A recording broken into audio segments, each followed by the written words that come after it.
Greetings, travelers, nomads, hobos, seekers, searchers, relatives, and friends. It's tune-up time for this G20, the 1995 G20. It has 239,000 miles on it, and every year I do the little tune-up. Now this engine runs great. It starts fine, but I change it out a little bit not a little bit, I just change some parts every year, and keeps it dependable. Now, you all have your manuals, right? You got a manual, right? Okay, well, get a manual. You can get a Chilton or you can get a Haynes. Just get one. And in the back here, I've made some notations as to when I change things. Oil change, battery, heater, blower, relay. And I make a note of what the date and the mileage when I did it. And according to this, it's almost been 1 year since I did a tune-up. And I have, on this tune-up, the current one I did last year, I have 9,904 miles. So it's time to change. The tune-up is pretty basic. Of course, if you went to a mechanic, he would check the fuel. He would check the spark, he would check the timing, he'd put it on the dyno, he'd do all kinds of stuff. But if you're a shade tree mechanic, in this case a pecan tree, I replaced just some basics. Number one is the rotor and cap. Mr. Rotor, and Mr. Cap. And as you can see over here is the existing cap. Nice and clean, looks great, works fine. But to be dependable and confident, I switch these out. Now, the Chevy 350 sometimes has a little issue with the distributor cap as it ages and the distributor itself ages. These contacts inside can get very pitted. Let's see if you can see down there.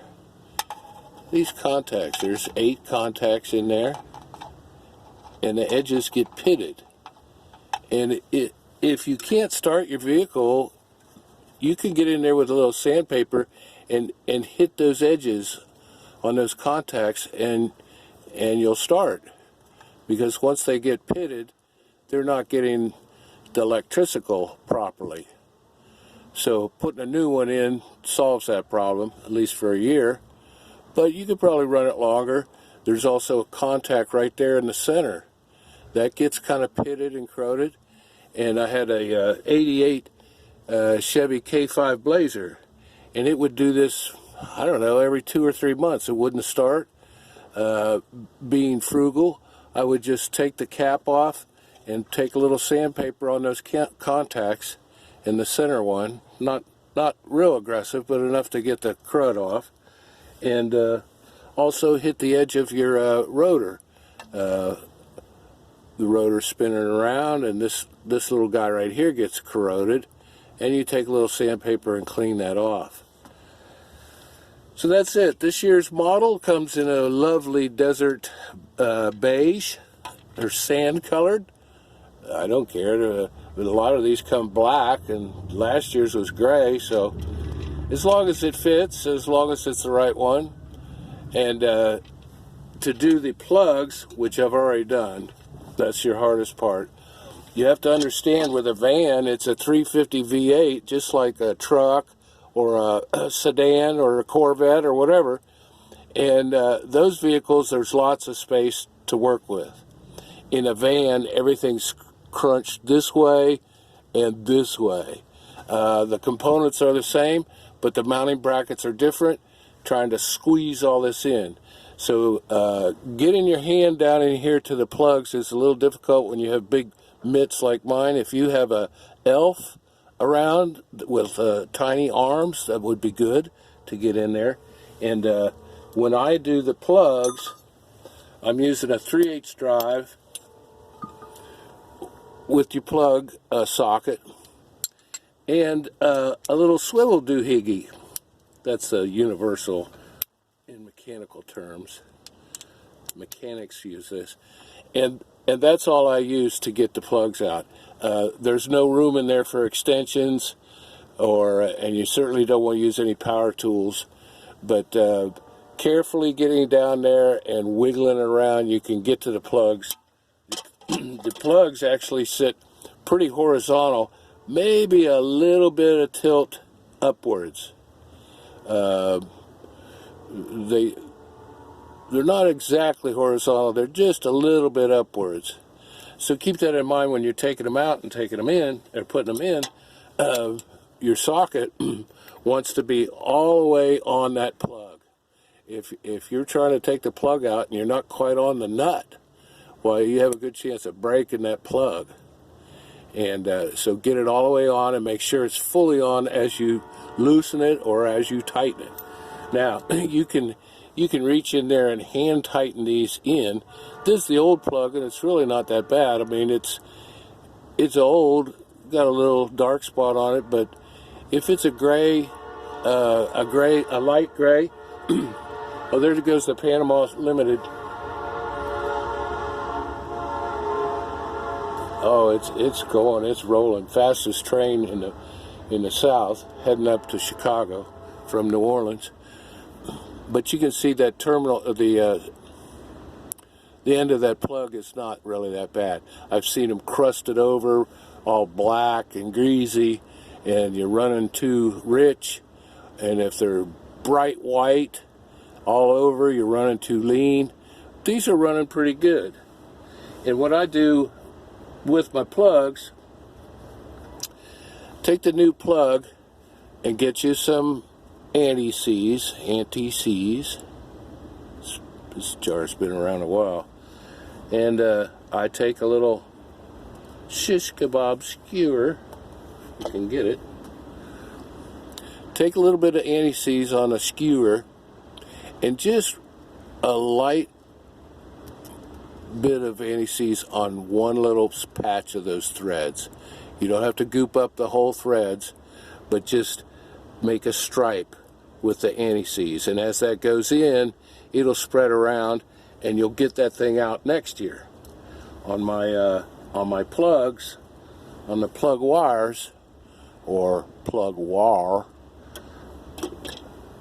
same method. Get you you got some dielectric grease. Dielectric grease. This is friendly around electricity. It seals off moisture and corrosion, but doesn't limit the electricity moving around in your wires. So I take a skewer of this and get a little dab of that, and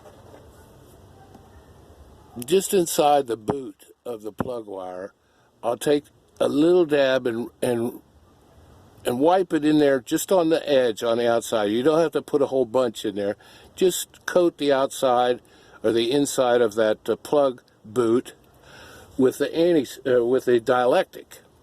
And then this will slide on the plug nice and easy.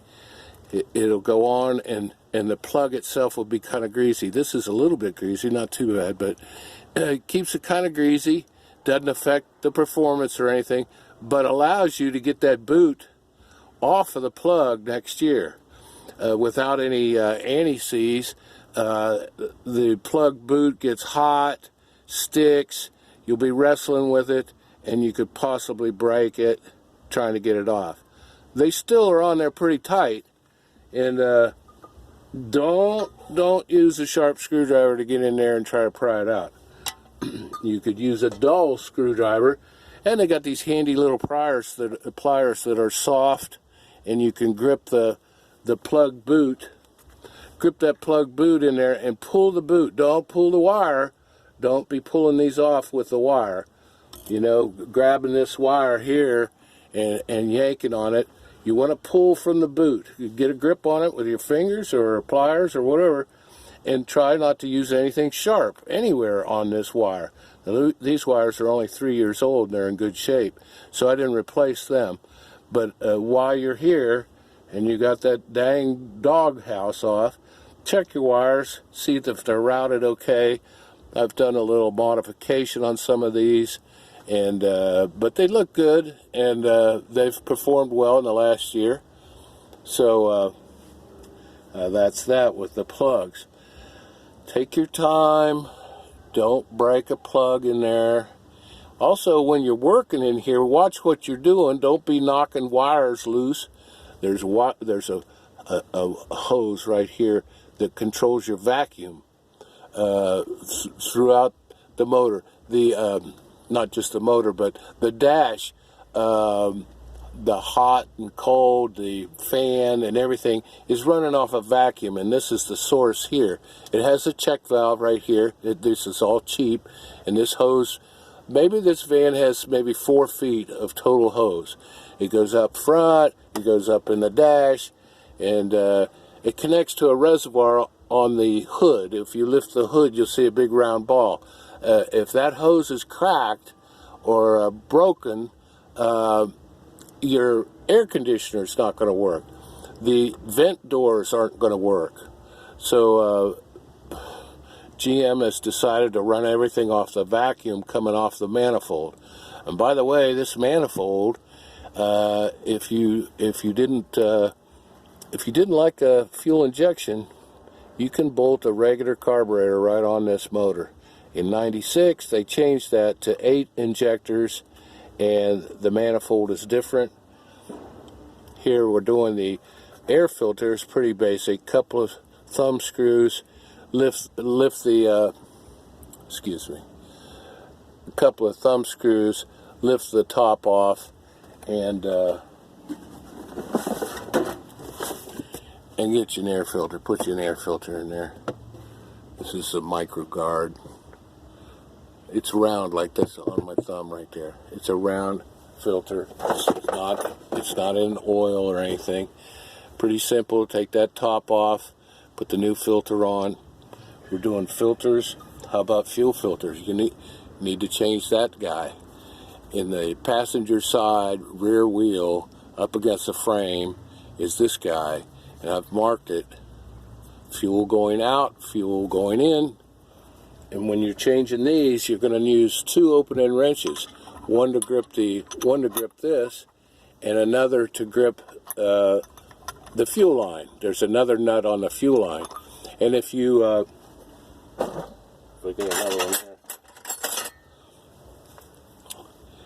if you grab the fuel filter with this one and the fuel line with this one, instead of doing this or trying to do this, keep them close together as best you can, and then you can just squeeze the 2 together in the right direction and unloosen that nut.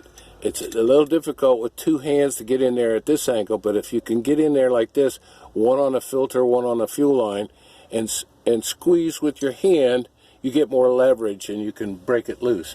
I also recommend that when you're doing that,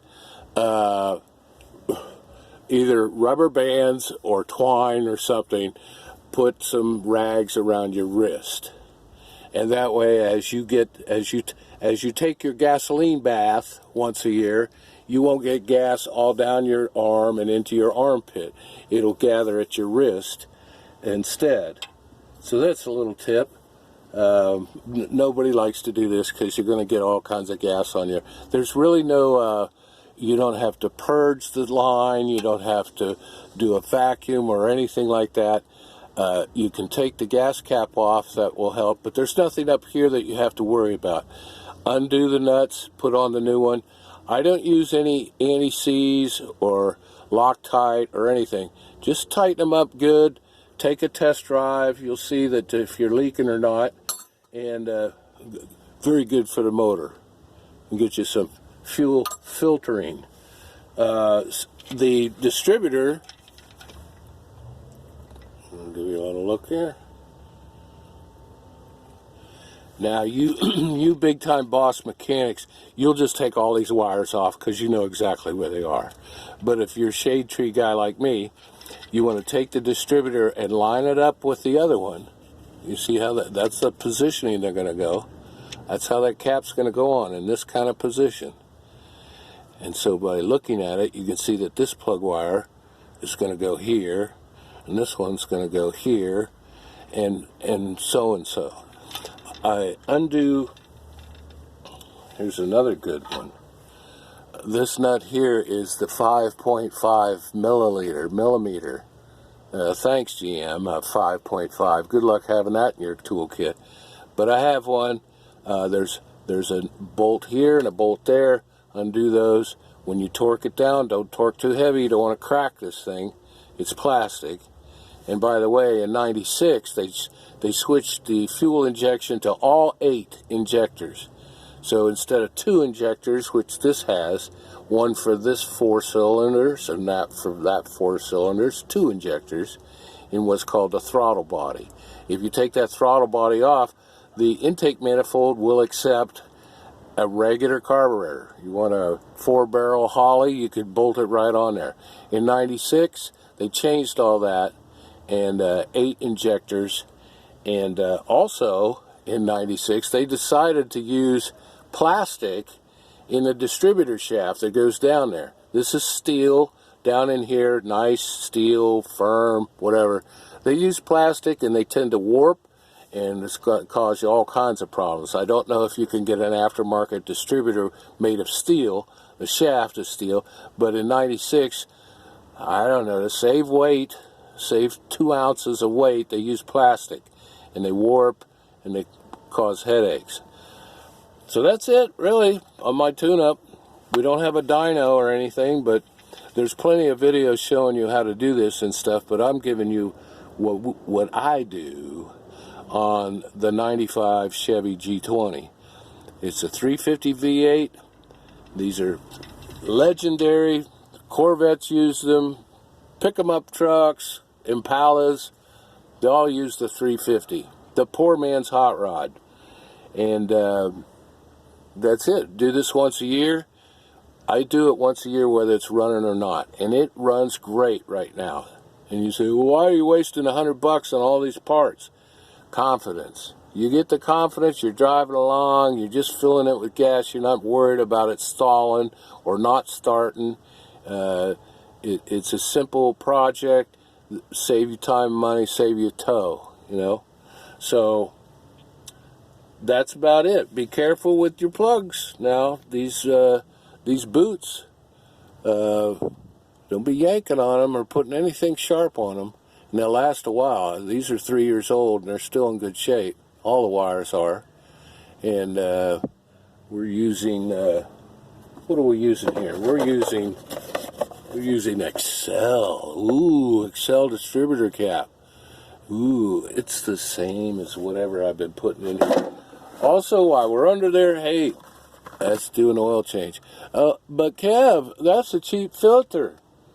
I changed oil like 3,000 miles, 2,500 miles. I just buy the $5 filter, big deal. It's worked before, it's working fine. The G20 takes the PH5. And so we'll do the oil change, we'll do filter change, and we'll go. You get this all done, temporarily put the doghouse back on and go for a test ride. Take it city streets, do a couple of exits on the freeway. You'll know right away if you've got these wires messed up when you turn on the motor. It'll be running rough and weird, but you've got it right. It's a smooth start, and as you accelerate and move around town, you'll feel it's nice and smooth. There's nothing like changing these parts, putting in fresh oil in a filter. I'm also going to flush the radiator because the radiator is pretty new. Last year I changed out radiators to a brand new one. You want to use, I use the orange Dexron or Dexcon or whatever it is, the orange full strength antifreeze. Pour that in first after you've drained it. Pour that in first and then finish the rest with distilled water. Don't use the garden hose water. It has minerals and stuff. It's not good. You spending the time to do it, just do it right. Buy a gallon. It's usually a gallon of water to, the big gallon of antifreeze. You put all that together with fresh oil filters, boom, you're going. All you're going to have to worry about those nuts on the highway cutting you off. Stay out of the slow lane. That's my lane. All right. Kids, have fun with your 350 V8.